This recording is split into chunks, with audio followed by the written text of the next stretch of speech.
चलिए मैं एक बार रिव्यू कर देता हूँ, आप लोग एक बार देख लीजिए। आपने क्या बताया अब तक? अभी 2 बच्चे भी आए हैं, एक यशवर्धन अभी लेट ज्वाइन किया है, प्रत्युष ने लेट ज्वाइन किया है।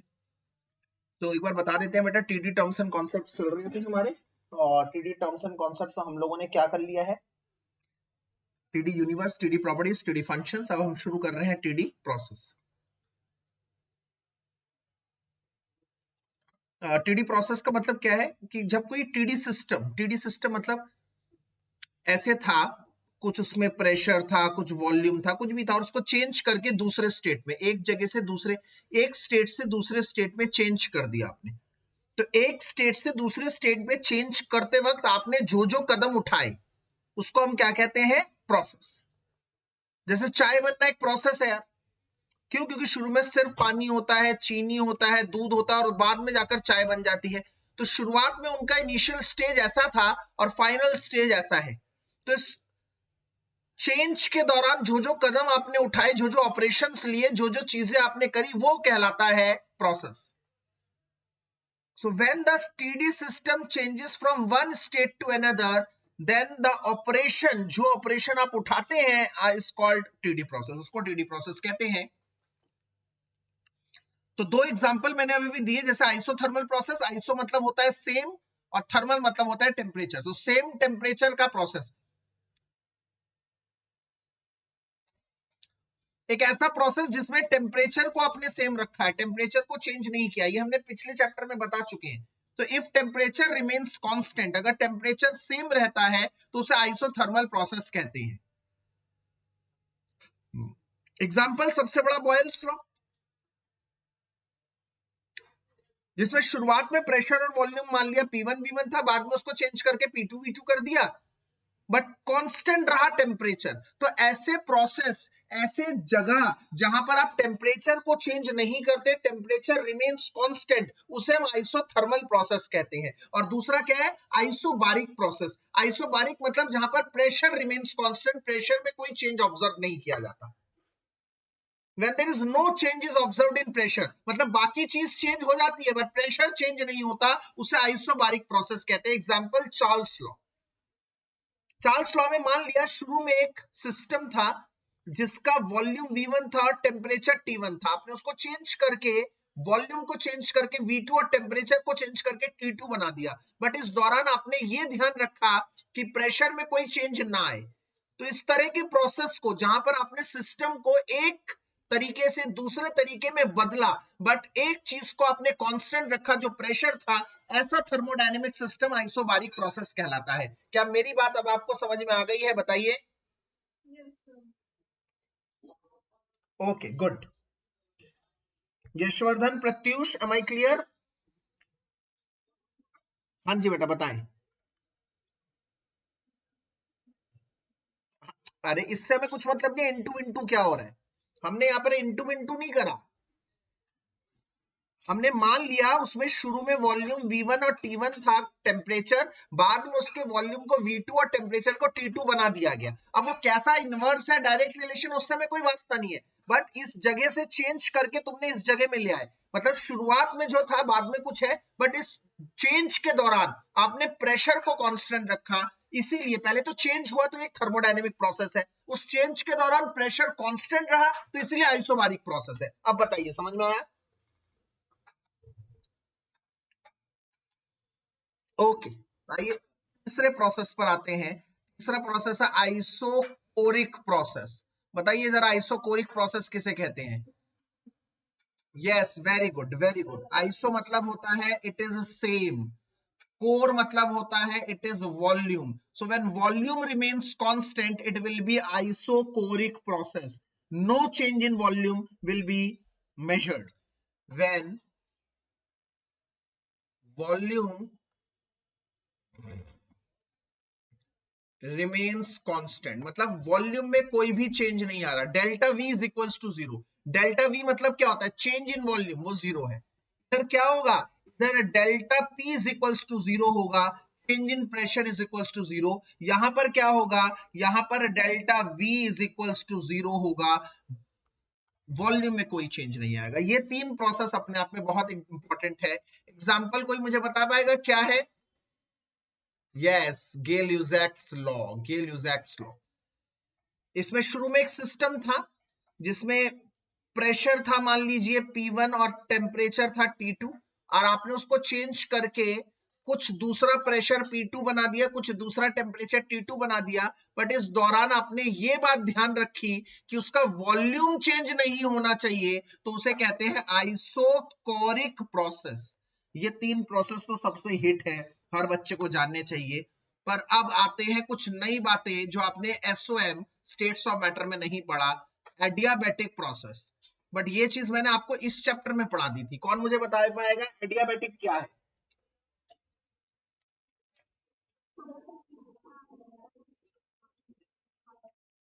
यस, मतलब मोटा मोटा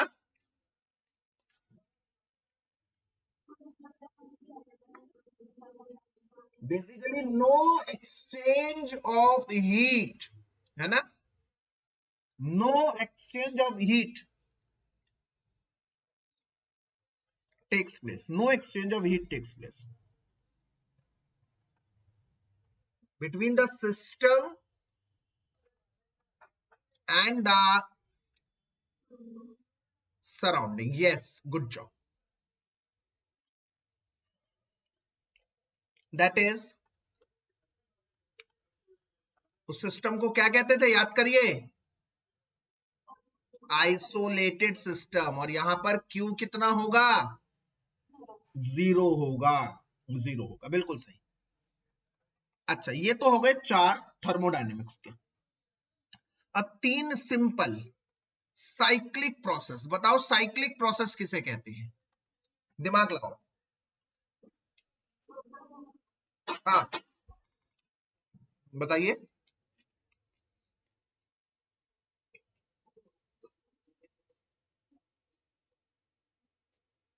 हाँ हाँ, पर हीट हीट मेन बात है, हीट ना जाने की, हीट ना जाने की।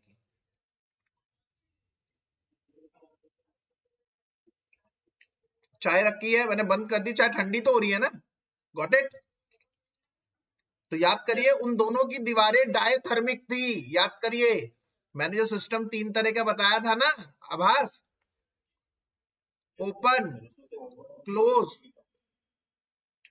और आइसोलेटेड, बाबू इन दोनों में थी डायथर्मिक, और आइसो इसमें थी एडियाबैटिक। याद आ रहा है? हाँ, कंफ्यूज मत को ना। चलो, साइक्लिक क्या होती है, कौन मुझे बताएगा यार? ये तो बड़ा कॉमन सेंस है, बताओ। अरे वाह, excellent job Akku.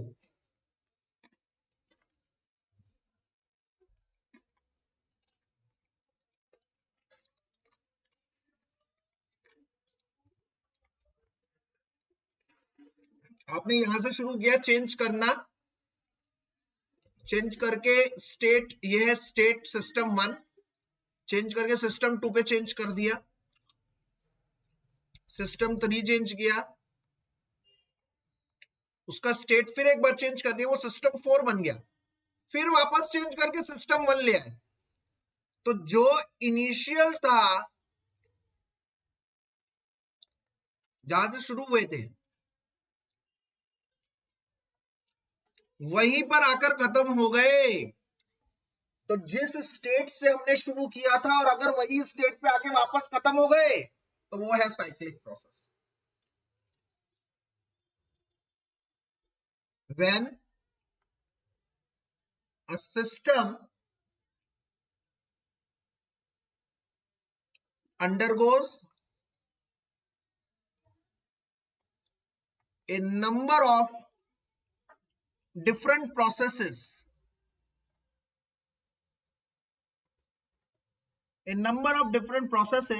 and finally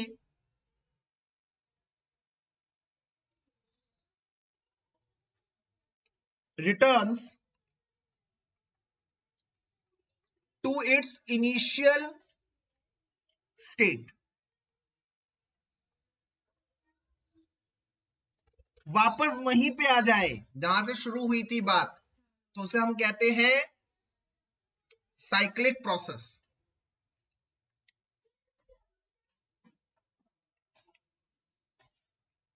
ठीक है।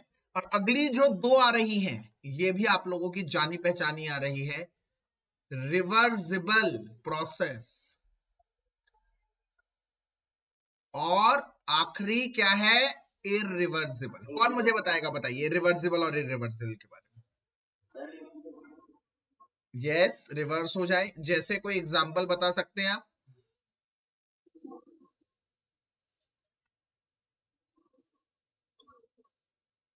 ओके ओके ओके, बिल्कुल ठीक बात बता रहे हैं आप, बिल्कुल ठीक बात बता रहे हैं। बेटा ध्यान रखना, एक ऐसा स्टेप,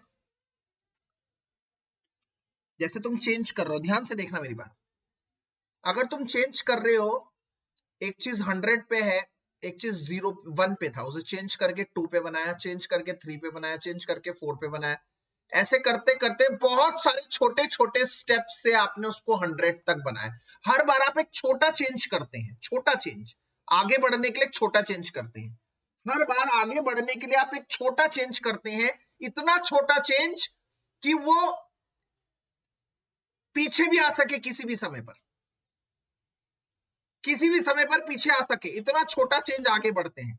मतलब जैसे 3 पर बढ़े, तो अगर मैंने कहा बेटा 3 नहीं, वापस आ जाओ, तो तुरंत 2 पे आ जाए। इतना छोटा चेंज अगर आप हर बार छोटा छोटा चेंज करके आगे बढ़ते हैं, वेरी स्मॉल स्टेप्स लेकर किसी प्रोसेस को चेंज करते हैं, ताकि किसी भी समय, किसी भी इंस्टेंस पर वो स्टेप वापस लिया जा सके, वापस पीछे आ सके, और पहले जैसा हो सके। उन धीरे धीरे लिए गए स्टेप्स के प्रोसेस को रिवर्सिबल प्रोसेस कहते हैं, ताकि किसी भी स्टेप पर आप उसको चेंज को, जो भी चेंज आपने किया है, उसको रिवर्स कर सके, उसको वापस पहला जैसा कर सके, वो प्रोसेस रिवर्सिबल प्रोसेस होता है।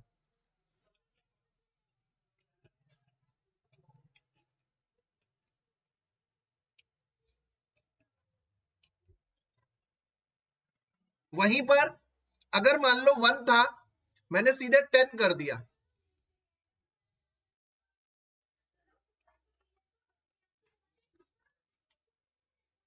फिर 20 कर दिया, बड़े बड़े स्टेप्स में जा रहा हूं। मैंने कहा बेटा वापस आओ, तो अब 20 से वापस आने में 19, 18, अब गड़बड़ कर गए वापस आने में।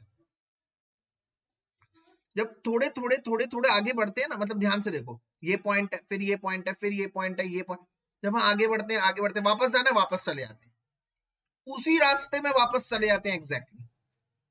पर अगर मैंने आपको बताया ये एक पॉइंट है, ये एक पॉइंट है, ये एक पॉइंट है, ये एक पॉइंट है, आप आगे जा रहे हैं, फिर आगे जा रहे हैं, मैंने कहा वापस आना, तो वापस आना उसी रास्ते पर थोड़ा दिक्कत हो जाएगा, चेंज हो जाएगा, मतलब आगे गए और वापस उसी रास्ते में उतना ही वापस चेंज होना, गड़बड़ हो जाएगा। कोई दूसरा रास्ता ले सकते हैं पीछे आने में, क्योंकि वो बहुत बड़ा चेंज था एक्चुअली। तो जब बहुत बड़े बड़े स्टेप्स में कोई चेंज की जाती है, ताकि उसको रिवर्स करना बहुत मुश्किल हो जाए, तो उसमें दिक्कत हो जाती है। जैसे एक बात बताइए, एक छोटी सी बात, मैं 1 सेकंड में कहता हूं, बेटा ध्यान से सुनिए, रिवर्सिबल प्रोसेस क्या है। अगर मुझे इसको उल्टा करना हो किसी भी समय पर, तुम कहोगे सर दोबारा बोलना, मैं दोबारा बोल दूंगा, बेटा ध्यान से सुनिए, रिवर्सिबल प्रोसेस क्या है। बट मैं इतने ही इंटरवल में अगर बहुत सारी बातें बोलता हूं, जैसे कि रिवर्सिबल प्रोसेस वो प्रोसेस है जिसमें बहुत छोटे छोटे चेंज कर इनफाइनाइट स्मॉल स्टेप्स में जाकर किसी चीज को चेंज किया जाता है, तुम कह रहे दोबारा बोलो सर। जब मैं दोबारा बोलूंगा तो एग्जैक्टली सेम नहीं बोलूंगा, उसमें कई ऐसी चीजें हो सकती हैं जो डिफरेंट हो पहली वाली से। क्यों? क्योंकि मैंने बहुत जल्दी जल्दी बोला, बहुत सारी चीजें बोली 1 सेकंड में। तो इसी तरह से बेटा कोई स्टेप जब बहुत धीरे धीरे आगे बढ़ता है, तो किसी भी समय वो वापस पुरानी स्टेट पर रिवर्ट कर सकता है, अपने चेंज को अंडू कर सकता है और पहले जैसा बन सकता है। ऐसे प्रोसेस को हम रिवर्सिबल प्रोसेस कहते हैं। और कोई स्टेप अगर बड़े बड़े स्टेप्स में आगे बढ़े, बड़े बड़े चेंज कर आगे स्टेप से बढ़े, ताकि वो किसी भी समय पर रिवर्स ना हो सके, या रिवर्स हो सके तो एग्जैक्टली सेम ना बन सके, उसे इरिवर्सिबल प्रोसेस कहते हैं। क्या मेरी बात समझ में आई है? अगर जिसे को थोड़ा कम समझ में आया ना, जो मैं लिख रहा हूं उसको ध्यान से समझो।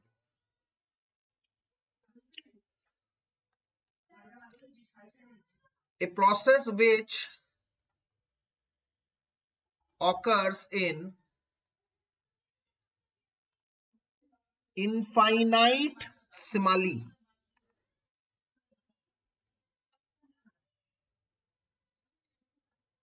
स्लोली। इस शब्द का मतलब है इनफाइनाइट मतलब बहुत ज्यादा, सिमॉली मतलब छोटा। ऐसे तो इसको पढ़ते इनफाइनाइट, लिखते इनफाइनाइट सिमाली है, बट बोलते इनफाइनाइट स्मॉल है। इनफाइनाइट स्मॉल मतलब बहुत छोटे, वेरी स्मॉल। तो a process which occurs in a infinitesimally slowly, very small steps में, वेरी स्मॉल स्टेप्स में slowly, and can be reverted at any moment of time। किसी भी moment पर रिवर्ट किया जा सके, वापस किया जा सके, उसे कहते हैं। और reverse, irreversible,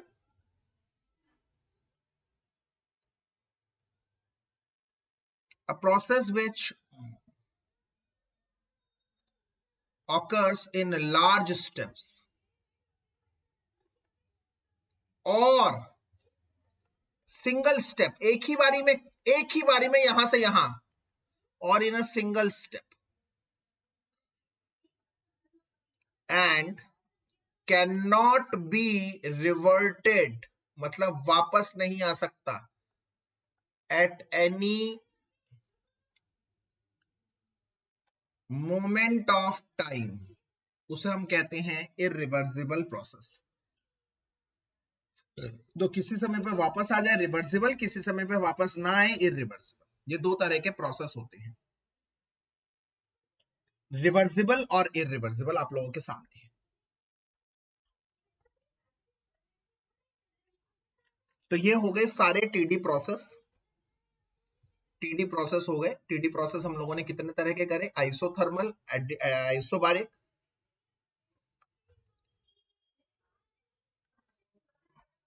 isochoric, adiabatic, cyclic, reversible, irreversible. ठीक है, अब मैं 1 2 3 4 फिफ्थ पार्ट पे चल रहा हूँ। टीडी टर्म्स एंड कॉन्सेप्ट्स के फिफ्थ पार्ट है इंटरनल एनर्जी। हाँ जी बेटा बताइए।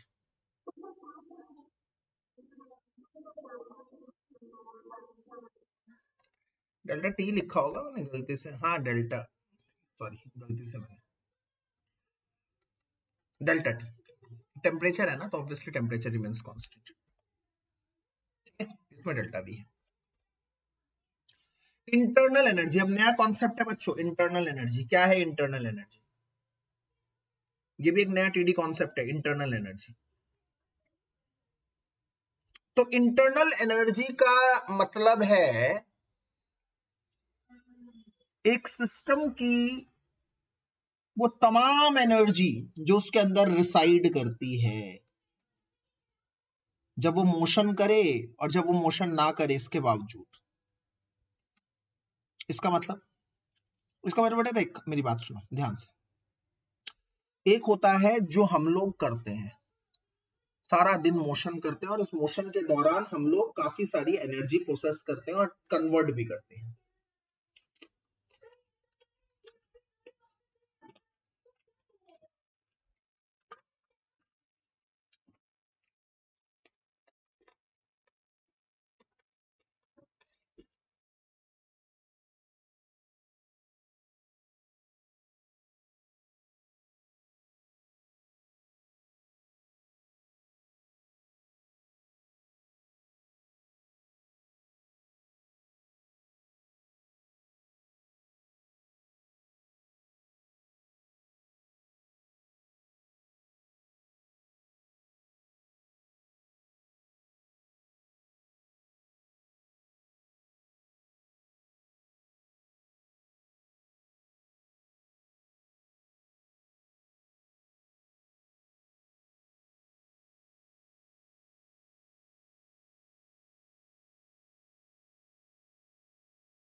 हाँ, सॉरी फॉर द डिस्टर्बेंस। इसका मतलब हम एक होते हैं जो सारा दिन मोशन करते हैं, वर्क करते हैं, तो एक तो वो एनर्जी है। एक जब हम सो रहे होते हैं, सो रहे हैं हम बेड पर, आप जानते हैं इसके बावजूद जब हम सो रहे हैं तो हमारी कभी भी हमारे द्वारा किया गया वर्क डन जीरो नहीं होता, हमारा हार्ट बीट कर रहा है, हम तभी भी ब्रीथिंग करते हैं, तो सोने में भी हम एनर्जी यूज करते हैं। मतलब इनफैक्ट हमारी बॉडी कोई मोशन नहीं कर रही, रेस्ट कर रही है, कंप्लीट रेस्ट, कोई चेंज ऑब्जर्व नहीं हो रहा, इसके बावजूद हमारी बॉडी को एनर्जी चाहिए। इसी तरह से बेटा कोई ऑब्जेक्ट अगर रेस्ट पे भी होता है, सपोज एक वुडन प्लैंक है, एक लोहे का प्लैंक है, कोई चीज पड़ी हुई है आप लोगों के घर में, it appears to be static, ऐसा लग रहा है कि वो रेस्ट पे है, उसमें कोई मोशन नहीं हो रहा, इसके बावजूद उसमें मोशन हो रहा होता है, उसमें एक एनर्जी रिसाइड करती है। जैसे छोटी सी बात समझिए मेरी बात, मेरे सामने क्या है, एक लोहे का दरवाजा है, अब लोहे का दरवाजा is obviously made up of iron. अब आप जानते हैं आयरन का एटॉमिक नंबर 26 होता है, इसका मतलब आयरन का एक न्यूक्लियस होगा, न्यूक्लियस के अंदर इलेक्ट्रॉन मोशन कर रहे होंगे, इसका मतलब ऑल्दो द होल डोर, लोहे का दरवाजा पूरा रेस्ट पे है, बट इसके अंदर वो न्यूक्लियस, इलेक्ट्रॉन, ये सब तो मोशन कर रहे हैं ना बेटा, बिल्कुल। तो मेरे बोलने का ये मतलब है, साइंटिस्ट ने देखा थर्मोडायनेमिक्स के अंदर कि एक बॉडी जब मोशन में होती है तो उसके अंदर एनर्जी होती है, no doubt, but what makes the big point, look at the bigger picture, when the body is at rest still it possesses some sort of energy, and that combined energy will be referred as internal energy, जो उस body के अंदर reside करती है। देखिए जरा मैं क्या लिख रहा हूं, लिखने पे मेरे गौर करिए। The internal energy of a system, it is the sum of molecular kinetic energy, जो molecules की kinetic energy है, and potential energy of a system when, even when the system is at rest, even when the system is at rest। कई सारी अंदर चीजें चलती रहती हैं जिनका सम होगा काइनेटिक इंटरनल एनर्जी, कई ऐसी चीजें होती हैं। when the system is at rest, एक तो आहिस्ते करो, there are so many energies which are residing into it, like molecules translate कर रहे हैं, ट्रांसलेशनल एनर्जी, वाइब्रेट कर रहे हैं, वाइब्रेशनल एनर्जी, आप समझ रहे हैं, translational energy, vibrational energy, frictional energy, ये सब एनर्जीज जो रहती हैं उसके अंदर, उसे हम लोग, उसका सम इंटरनल एनर्जी होता है। Internal energy is shown by capital you, capital you से दिखाया जाता है इसको, कैपिटल यू से दिखाया जाता है। रोटेशनल एनर्जी भी होती है एक बहुत इंपॉर्टेंट, रोटेट जो करती है अंदर, rotational energy, etcetera, it is shown by capital you, इसको कैपिटल यू से दिखाया जाता है। अच्छा, कैपिटल यू से दिखाया जाता है तो फटाफट से एक बार बता दो, मैंने पिछले क्लास में, पिछले लेक्चर में ट्रिक बताई थी कि स्टेट फंक्शन है या फिर वो है पाथ फंक्शन है। हाँ, तो ये क्या हुआ, स्टेट फंक्शन है या पाथ फंक्शन है, जो पाथ पे डिपेंड करता है या स्टेट पे डिपेंड करेगा? Yes, state function, yes it is a state function, it is a state function.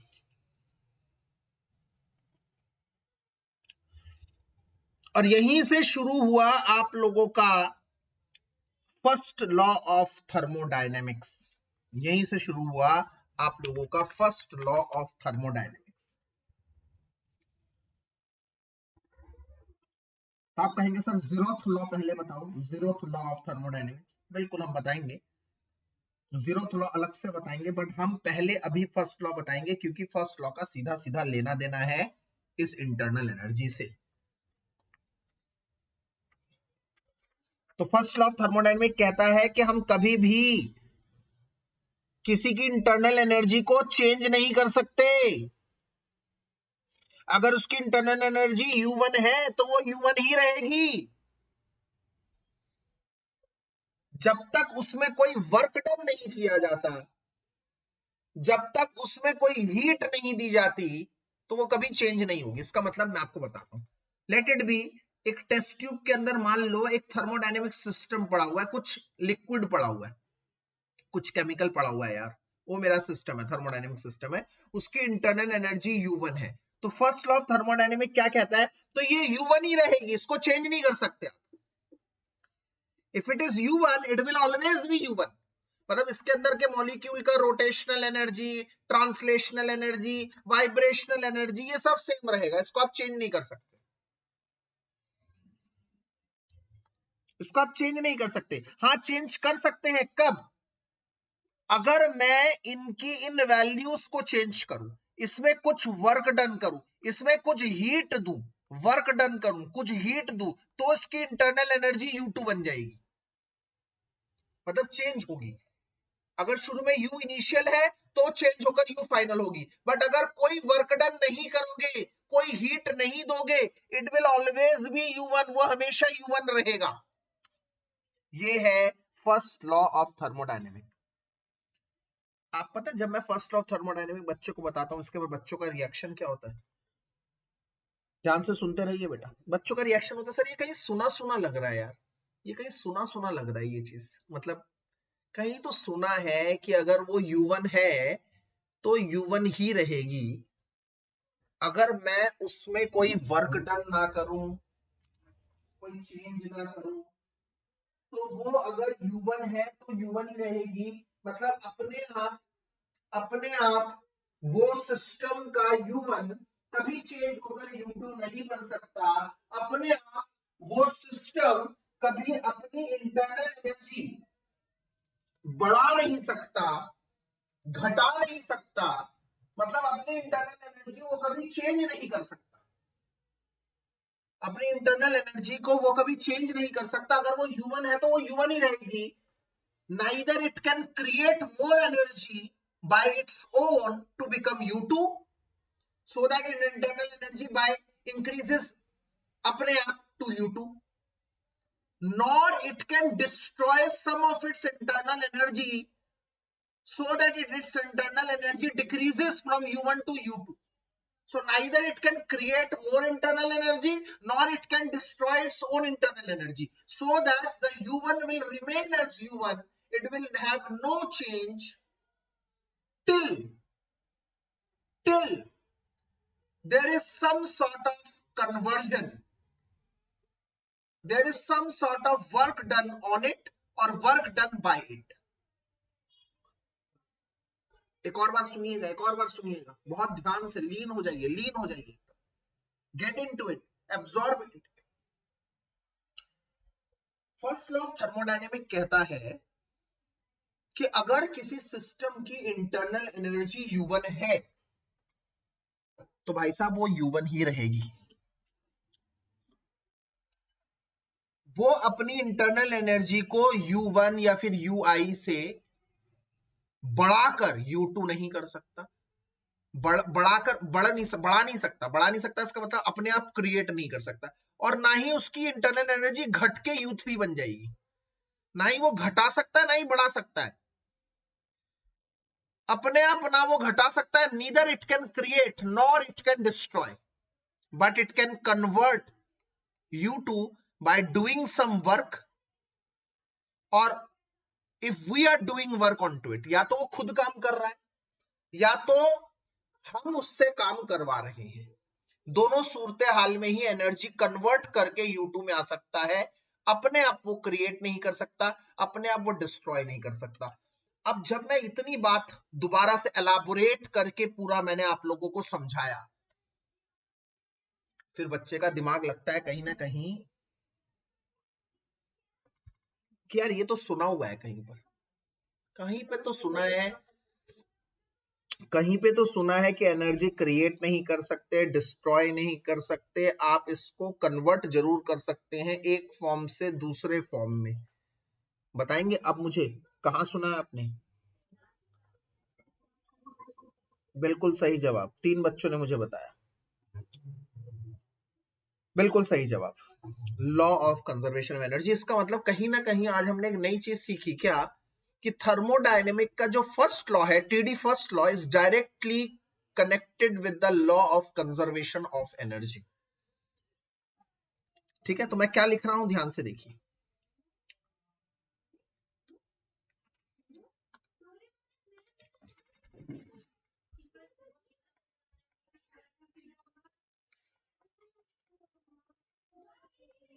First law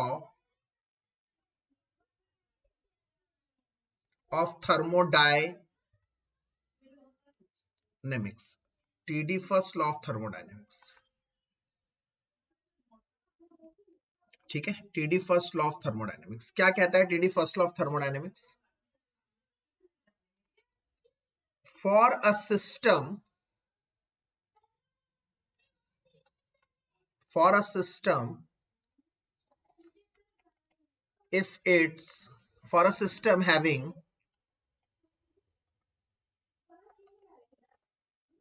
internal energy U1, for a system having internal energy U1 will always remains as U1, that is it can neither decreases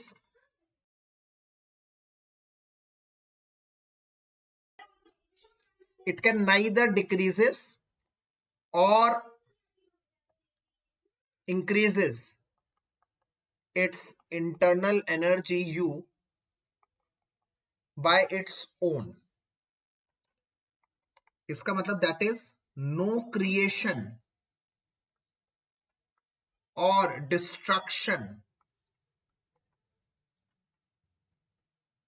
can be done, but if some work, but if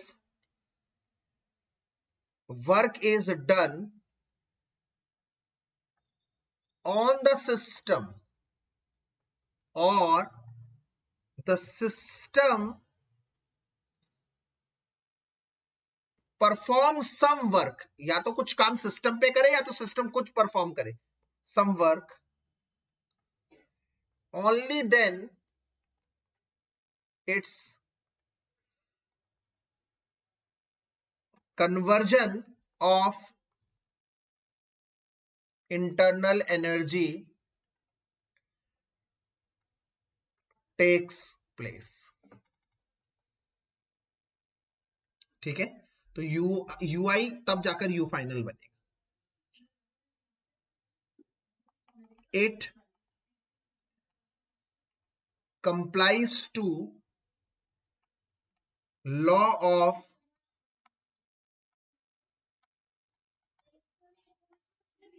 conservation of energy, that is we cannot create or destroy energy, but it can be converted from one form to another, but it can be converted from one form to another। मतलब अगर किसी system की internal energy U1 है तो वो अपने आप U2 नहीं बन सकती जब तक तुम उसमें कुछ काम नहीं कर रहे। मतलब मैं कुछ काम कर रहा हूं, सपोज करो मैं उसको गर्म कर रहा हूं, अब गर्म करने में कुछ वर्क डन किया ना, बिल्कुल, तो वर्क डन वेस्ट नहीं हुआ, हम वेस्ट नहीं कर सकते, वो उसमें ऐड हो गया। अब गर्म करने के दौरान उसमें कुछ हीट भी एब्जॉर्ब हुई तो वो भी ऐड हो गई। समझो मेरी बात को, उसकी इंटरनल एनर्जी थी U1, उसमें कुछ वर्क डन किया गया ताकि हीट एब्जॉर्ब हो, तो ही तो वो U2 बनेगी या U फाइनल बनेगी। If a system having UI, initial internal energy,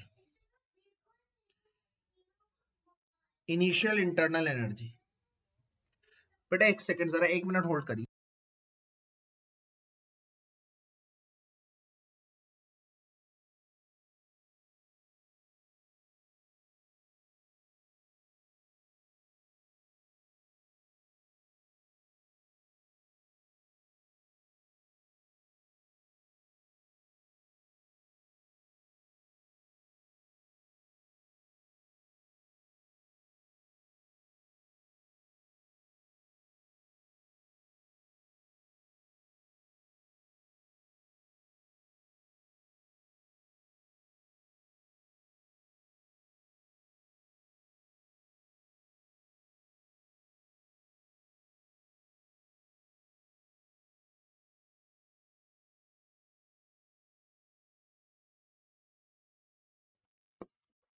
If a system having UI is equal to initial internal energy, बेटा मेरा ऑडियो आ रहा है? If a system having UI, initial internal energy, and some heat, some work is done, some work W is performed on the system, कुछ काम किया, so that it can absorb Q amount of heat, only then its internal energy will be changed to U2, तभी उसके internal energy U2 में change हो सकती है और U फाइनल में चेंज हो सकती है। सो अगर मैं इस चीज को ध्यान से देखना बेटा, इस चीज को उधर लेके चला जाऊं तो क्या हो जाएगा, W plus Q is equals to U final minus U initial, और इसको मैं ऐसे भी कह सकता हूं, W plus Q is equals to delta U मतलब चेंज इन इंटरनल एनर्जी, और delta U is equals to W plus Q. ये बन गया mathematical interpretation of first law of thermodynamics. तो क्या कहता है कि डेल्टा U हमेशा 0 होगा, कोई चेंज नहीं होगा, कोई चेंज अपने आप नहीं हो सकता, पर अगर उसमें W अमाउंट ऑफ वर्क किया है, Q amount of heat absorb की है, तो ही उसका इंटरनल एनर्जी चेंज हो सकता है, अपने आप नहीं हो सकता, अपने आप डेल्टा U कभी भी चेंज नहीं हो सकता। तो इसको हम कहेंगे mathematical interpretation of first law of thermodynamics. तो यहां हुआ है कुछ काम, कुछ सिग्निफिकेंट काम। अब आया कुछ मजा, क्योंकि मैं तब से थोड़ा सा परेशान था कि एक बार ये फर्स्ट लॉ तक जाएगा तो हम कुछ सिग्निफिकेंट काम कर पाएंगे, वो हमने आज किया। 1 मिनट का समय दूंगा, आप पहले ये TD फर्स्ट लॉ से यहां से एक बार पढ़िए, जरा यहां से एक बार पढ़िए, मैं आपको 2 मिनट का समय दूंगा, ठीक है? फर्स्ट लॉ से वहां तक पढ़िएगा, और उसमें कोई दिक्कत आएगी तो फिर पूछिए। मैं 1 मिनट पानी पी के आ रहा हूं, तब तक आप यहां पर पढ़िएगा।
ध्यान से पढ़िए बेटा इसको, अब इस वाले को पढ़िए।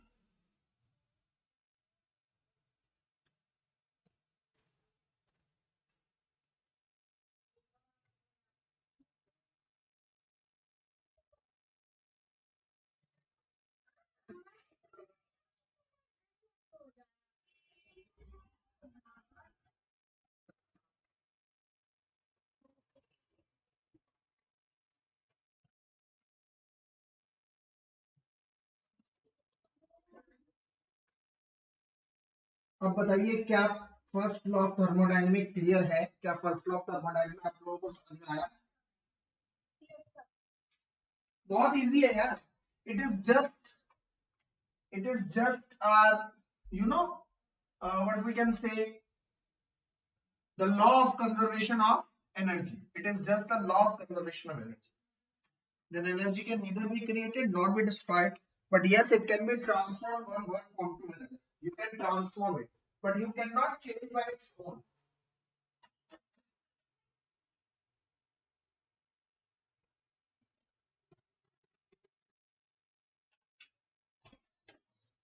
Is it clear to everyone? Sure. Okay. So here we can say that finally we rest it in a significant point, क्योंकि जो अगला एक पार्ट रह गया हमारा, बस टर्म पार्ट 1 का एक पार्ट रह गया, वर्क और थर्मोडायनेमिक वर्क, थर्मोडायनेमिक हीट। वो थोड़ा सा अलग है, डेरिवेशन है, पर हमने काफी कर लिया। हाँ, जीरोथ लॉ बता दो। जीरोथ लॉ मैंने कहा था, जीरोथ लॉ मैंने आपको कहा था, बाद में बताऊंगा। वो छोटा सा है, thermodynamic, zeroth law of thermodynamic, zeroth law of TD. ये कुछ सिग्निफिकेंट नहीं है, इतना इंपॉर्टेंट है नहीं, आपके सिलेबस में नहीं है, पर तब भी आपको करना है, मतलब कि करना है। ये क्या कहता है? ये कहता है कि अगर 3 बॉडीज हैं, 3 सिस्टम है। बॉडीज क्या होती है? 3 सिस्टम है।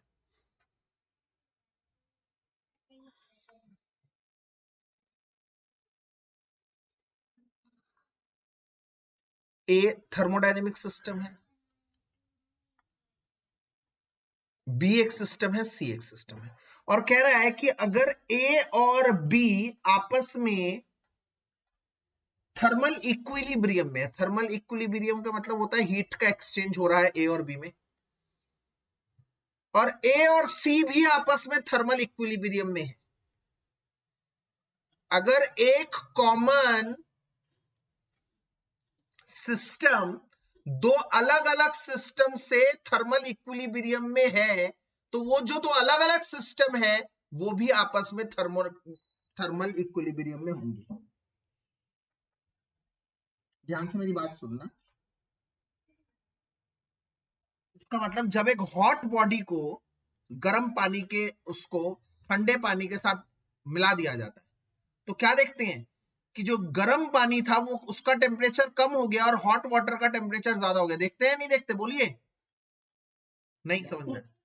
यार मेरी मम्मी ना हमेशा क्या करती थी, दूध सुबह सुबह गर्म होता था बहुत ज्यादा।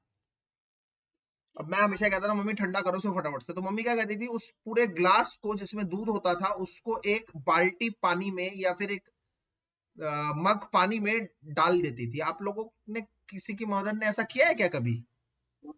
हाँ, वो दूध क्या होता, ठंडा हो जाता था, है ना? होता था ना, बोलो। अच्छा, पर उस पानी को छू के देखना यार, वो पानी गर्म हो जाता था। क्योंकि यस, क्योंकि उसी की हीट तो जाती थी। ठीक है, तो ये कहते हैं हम, ये दोनों क्या हो गए? थर्मल इक्विलिब्रियम में हो। इसे कहते हैं थर्मल इक्विलिब्रियम में हो। तो अगर मैं ये कहता हूं कि मैं, ध्यान से सुनिएगा, एक कॉमन सिस्टम है और उसको बीच में दो ये रहा, इधर भी थर्मल इक्विलिब्रियम है और इधर भी थर्मल इक्विलिब्रियम है, तो इसका मतलब वो जो दो आपस में है वो भी थर्मल इक्विलिब्रियम में ही होंगे। ये मैं मान के चल रहा हूं। मतलब मैंने एक इस तरह का वो बनाया,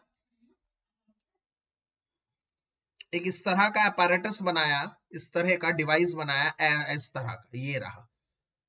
इसमें एक अलग लिक्विड डालेंगे बी, इसमें एक अलग लिक्विड डालेंगे सी, और इसमें दूध भर देंगे, मतलब ए भर देंगे। तो ए यहां पर बी के साथ थर्मल इक्विलिब्रियम में है, ए यहां सी के साथ थर्मल इक्विलिब्रियम में है, तो बी सी के साथ भी थर्मल इक्विलिब्रियम में होगा। इतनी छोटी सी बात है। तो टू बॉडीज तो थर्मल इक्विलिब्रियम में क्या कहते हैं? थर्मल इक्विलिब्रियम में हम कहते हैं जब no transfer of heat take place, जब एक दूसरे से हीट टेक प्लेस नहीं हो रहा, क्योंकि हीट टेक प्लेस हो चुका है, अब ट्रांसफर नहीं हो सकता, क्योंकि दो पानी, अब क्योंकि ये दोनों जितना दूध ठंडा होना था हो गया। दूध कब तक ठंडा होता रहेगा? बताओ जल्दी बताओ, दूध कब तक ठंडा होता रहेगा? यस, जब तक दोनों का टेम्परेचर बराबर आ जाए। अब समझ में आ रहा है यार? दूध था 100 डिग्री सेंटीग्रेड में, मान लो जो आसपास का पानी था वो था 50 डिग्री सेंटीग्रेड में। इसका टेम्परेचर कम होगा, इसका टेम्परेचर बढ़ेगा। There will be a time कि जब दूध का भी टेम्परेचर 75 हो जाएगा, 25 कम हो गया और पानी का 25 बढ़ गया 75, दोनों का 75 हो गया यार, दोनों इक्वल में आ गए। अब यहाँ का हीट यहाँ नहीं जा सकता, यहाँ का हीट यहाँ नहीं जा सकता। इस पॉइंट को थर्मल इक्विलिब्रियम में कहेंगे। क्या मेरी बात समझ में आई? बताइए। Yes sir.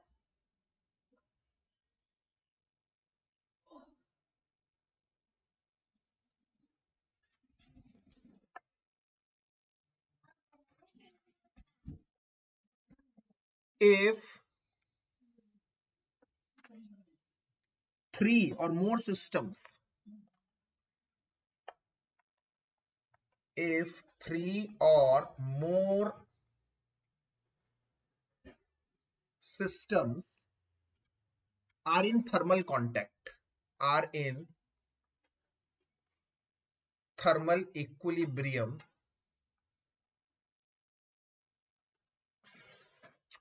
ऐसे मत लिखो, लिखो if a system, if a single system is in thermal equilibrium with two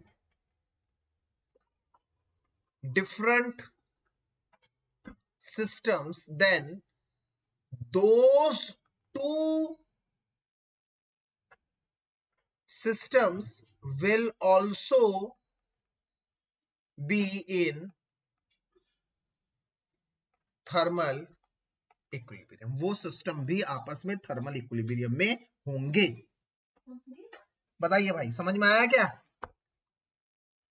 अब आया कुछ आज सिग्निफिकेंट काम निकल कर। यस बिल्कुल। We are left out with just one topic of this part 1, that is thermodynamic work, thermodynamic heat. इसका एक डेरिवेशन है, next class is going to be very important, क्योंकि उसी क्लास में इस चैप्टर का पार्ट 2 भी हो जाएगा स्टार्ट, और डेरिवेशंस होंगी। डेरिवेशंस केमिस्ट्री में भी होती है भाई थोड़ी सी डेरिवेशन, तो तैयार रहेंगे अगली क्लास के लिए। That's it for today everyone, God bless, take care, bye.